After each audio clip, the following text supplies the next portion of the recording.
গতিকে যিমানে এনেকুৱা বিৰোধিতা কৰে তাত মই দুগুণ উৎসাহ পাওঁ। তাৰমানে এওঁলোকে বিৰোধিতা কৰিছে মই মনত ভাবোঁ তাৰমানে মই ডেফিনেটলি কিবা এটা ভাল কাম কৰোঁ। আমাৰ অসমত যিকোনো পজিটিভ কাম হ'লে বাধা দিয়া একচাম মানুহ থাকিবই, আৰু সেই চাম মানুহৰ সৈতেই যোৱা 25 বছৰ মই সংগ্ৰাম কৰি আহিছোঁ।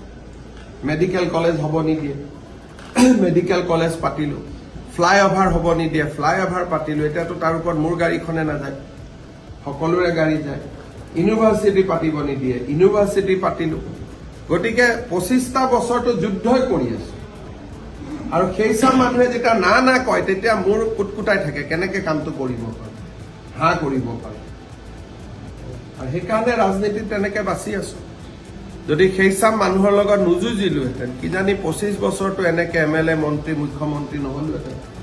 2025ত মই ভাবোঁ যে কোন তাৰিখে মোৰ 25 ইয়াৰ্ছ মোৰ political life as a MLA মই 2025 চনৰ মে' মাহত বা 25 ডিচেম্বৰ মই চাব লাগিব, I will complete 25 years।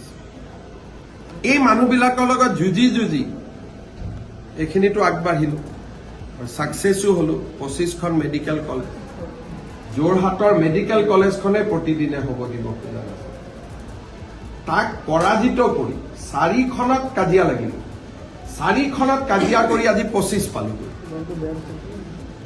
গতিকে অহা বছৰ আৰু এজন পোষ্ট মাৰিলে,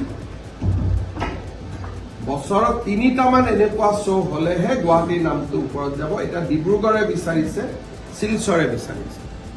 পোষ্ট মালনক গুৱাহাটীত অপ'জ কৰিছে।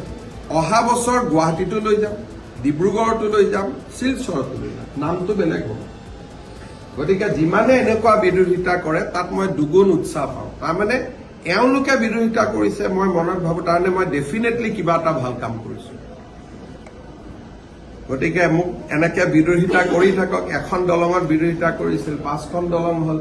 টানেল বুলি কওঁতে হাঁহিছিল, এতিয়া টানেল হ'ব। এলিভেটেড কৰিডৰ বুলি কওঁতে হাঁহিছিল, এলিভেটেড কৰিডৰ হ'ব। গতিকে তেওঁলোকৰ লগত যুঁজি থাকিবলৈ আৰু তেওঁলোকৰ বিৰুদ্ধে কাম কৰিবলৈ ভগৱানে মোক শক্তি দিয়ে।